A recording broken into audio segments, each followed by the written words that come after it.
Hello students, तो ये है इलस्ट्रेशन नंबर 14 जो कि डिसोल्यूशन ऑफ पार्टनरशिप फॉर्म 1 का लास्ट इलस्ट्रेशन है। तो इसमें हम बात करने वाले हैं जॉइंट लाइफ पॉलिसी की, और अगर आप मुझसे सोशल मीडिया पर जुड़ना चाहते हैं तो लिंक डिस्क्रिप्शन में दिया हुआ है। चलिए हम लोग क्वेश्चन को पढ़ते हैं, फिर इसके सॉल्यूशन पर आएंगे। ए, बी एंड सी क्या है? पार्टनर्स जो कि प्रॉफिट को 3:1:2 पर बांटते हैं। On account of differences among them, उनके बीच में कुछ मतभेद हो गया और जिस कारण वो फर्म को बंद कर रहे हैं, और वो फर्म को बंद करने पर सहमत हो गए और 31 मार्च 2013 को उनकी बैलेंस शीट जो थी वो इस तरीके से थी।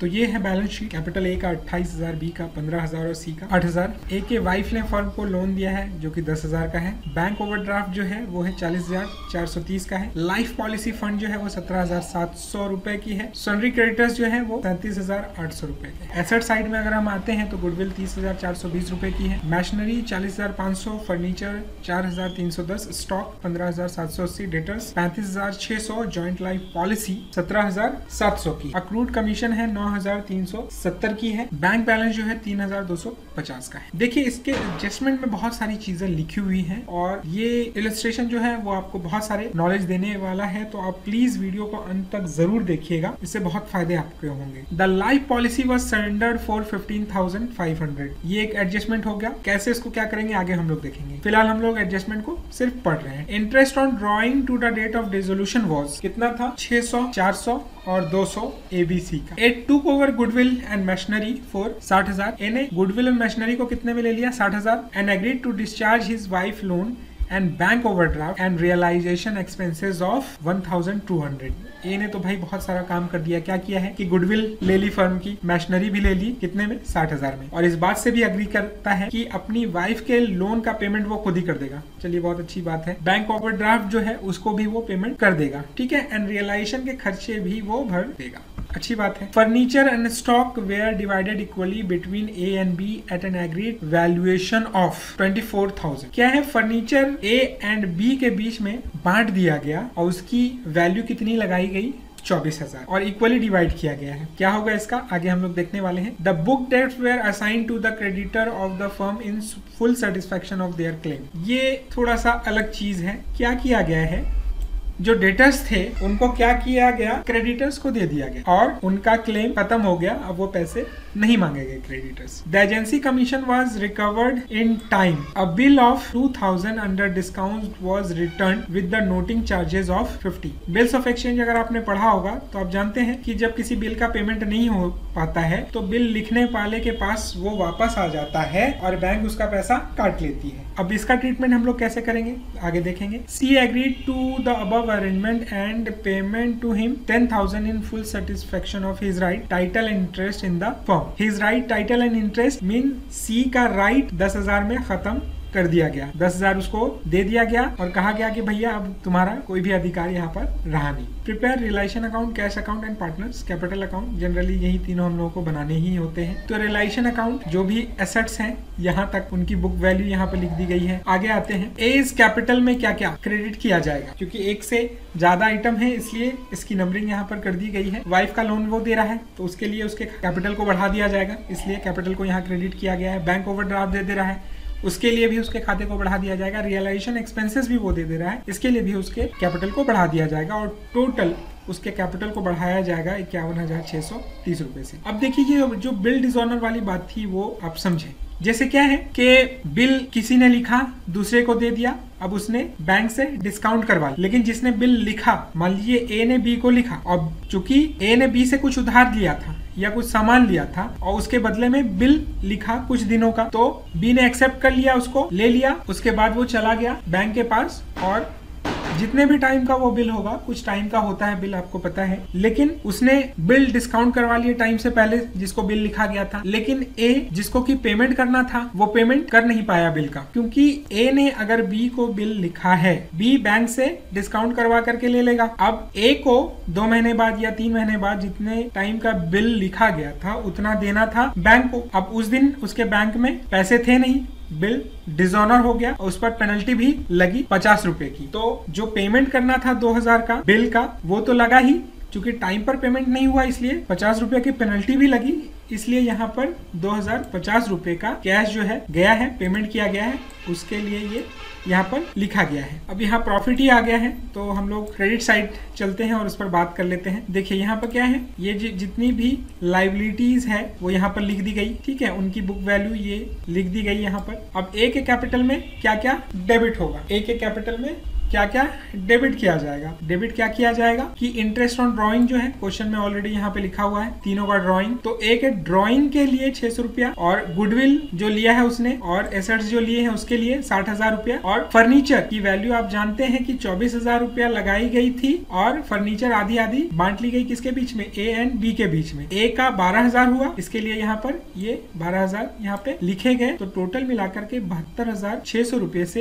ए का जो कैपिटल है वो डेबिट किया गया, घटाया गया। अब बी में अगर हम आते हैं, इसके भी ड्राइंग यहाँ पे लगने हैं, 400 रुपए के उसके ड्राइंग है, फर्नीचर एंड स्टॉक, तो फर्नीचर और स्टॉक दोनों का मिलाकर के वैल्यू 24,000 का था, ए और बी ने ले लिया था, तो उसकी ये 12,000 की वैल्यू हो गई, 12,400 बी के खाते से डेबिट किए जाएंगे। यहाँ पर सी के खाते से क्या डेबिट किए जाएंगे, सिर्फ इंटरेस्ट ऑन कैपिटल, क्योंकि सी ने कुछ लिया ही नहीं है। अब आगे चलते हैं, तो जॉइंट लाइफ पॉलिसी की सरेंडर वैल्यू, यानी पॉलिसी अगर टाइम से पहले जमा की जाती है तो जो पॉलिसी की जितनी रेट होती है, जैसे आप देख सकते हैं यहाँ पे पॉलिसी कितनी की थी, 17,700 की थी, बट पॉलिसी टाइम से पहले जमा कर दी गई, आपस में मतभेद हो गया पार्टनर्स के, तो कम पैसा उन लोगों को मिला, 15,500 रुपया ही मिले। और ये जो लाइन यहाँ पे लिखी हुई देखेंगे आप, the agency commission was recovered in time, मतलब एजेंसी के पैसे आ गए, अमाउंट नहीं बताया है, या हम मान रहे हैं यहाँ पर कि फुल अमाउंट जितना था वो रिसीव हो गया। तो आई थिंक हम लोगों ने ऑलमोस्ट एडजस्टमेंट्स कवर कर लिए हैं। लाइफ पॉलिसी के बारे में भी हम लोगों ने बात कर ली, और ड्रॉइंग के बारे में भी बात कर ली, और जो एसेट्स का लेन देन हुआ उसके बारे में भी बात कर ली, ए एंड बी ने जो एसेट्स लिया है, बिल के बारे में भी हम लोगों ने बात कर ली बहुत डिटेल में, और सी जो एग्री किया है वो तो कैपिटल अकाउंट में उसको देखा जाएगा। आगे क्या कहता है, एक जो एडजस्टमेंट था यहाँ, the book debts were assign to the creditor of the firm in full satisfaction of their claim. तो ये आपको थोड़ा सा यहाँ पर कंफ्यूजन हो सकता है कि भाई क्रेडिटर्स का और बुक डेब्ट का क्या हुआ, तो वो मैं आपको बता दूं कि ना क्रेडिटर्स से पैसा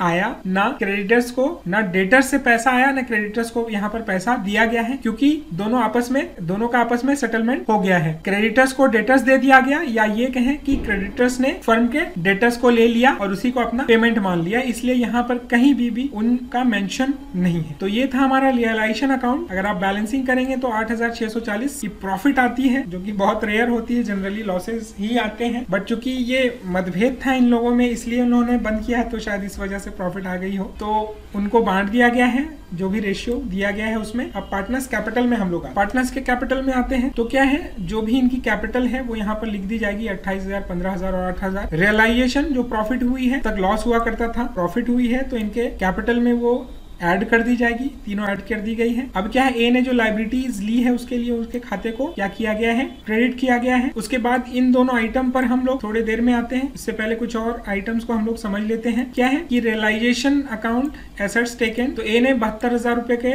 एसेट्स लिए थे, 72,600 के, तो वो यहाँ पर घटाया जा रहा है। बी ने लिए थे 12,400 के, तो वो घटाया जा रहा है, और उसमें इंटरेस्ट भी इंक्लूडेड है। वहां पर इंटरेस्ट को अलग से नहीं हम लोग लिख रहे हैं, क्योंकि यहाँ पर ऑलरेडी हम लोग लिख चुके हैं, तो उसको हम लोग क्या कर सकते थे कि घटाने वाला यहाँ पर थोड़ा सा शॉर्टकट करने के लिए ऐसा किया गया है इलस्ट्रेशन में। अदरवाइज हम लोग चाहते तो इंटरेस्ट को एक्सक्लूड करके अलग से भी लिख सकते थे, बट यहाँ भी आइटम्स बढ़ जाते और पार्टनर्स कैपिटल अकाउंट में भी बढ़ जाते, तो इसलिए शायद इलस्ट्रेशन में ऐसा किया गया है। इन दोनों के कैपिटल को यहाँ पर घटाया गया है 72,600 से और 12,400 से, और इंटरेस्ट ऑन ड्रॉइंग सिर्फ सी की थी तो वो यहाँ पे घटाई गई है, और पेमेंट उसको कितना कर दिया गया है, पेमेंट कर दिया गया है उसको 10,000 का, किसको, सी को, जो कि एडजस्टमेंट में यहाँ पर लिखा हुआ है ये she agree to above arrangement and payment to him ₹10,000 in full satisfaction of his right title interest in the firm. अब ये कैसे वर्क करेगा, अब देखेंगे यहाँ पे। अगर आप बैलेंसिंग करें तो सी के कैपिटल में कितना डेफिसिट आ जाता है, इसका आइडियली कितना इसको पेमेंट होना चाहिए था, 9,440 रुपए इसको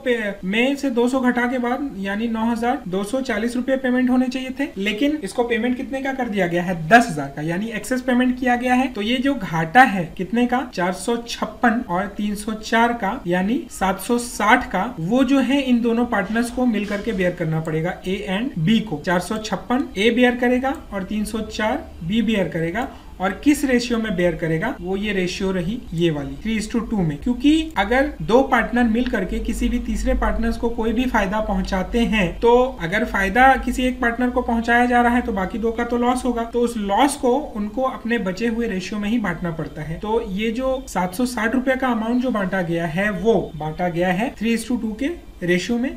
उसके बाद जो बैलेंसिंग बचती है वो आपकी 10,894 और 5,176 रुपए बी को पे कर दिए जाते हैं। उसके बाद कैश अकाउंट हम लोग देख लेते हैं। पहले से 3,250 का बैलेंस पड़ा हुआ था, यहाँ पे बैलेंस शीट में आप देख सकते हैं। उसके बाद रियलाइजेशन से जो पैसा आया है वो सरेंडर पॉलिसी के सरेंडर करने से और अक्रूड कमीशन से आया है, बाकी तो पार्टनर्स ने ले लिया है एसेट्स। तो ये आगे 24,870 रुपए यहाँ पर लिख दिए गए। टोटल मिलाकर के हो गए 28,120। उसके बाद जो ये बिल डिसऑनर का पेमेंट किया गया वो ये 2,050 ए को दिया गया 10,894, बी को दिया गया 5,176 और सी को दिया गया 10,000। और एक चीज मैं आपके नॉलेज के लिए बता दूं कि जब कभी भी जॉइंट लाइफ पॉलिसी दी हुई हो, जॉइंट लाइफ पॉलिसी अगर बैलेंस शीट में दी हुई हो तो डेबिट एसेट्स एंड लायबिलिटी दोनों साइड में दी हुई होगी, ठीक है, जैसे कि यहाँ पर दी गई है। तो आपको क्या करना है कि इसको रियलाइजेशन अकाउंट में ट्रांसफर कर देना है। अगर लायबिलिटी में दी गई है तो आपको इसको क्रेडिट साइड में ट्रांसफर कर देना है, और अगर एसेट साइड में जो दी हुई है उसको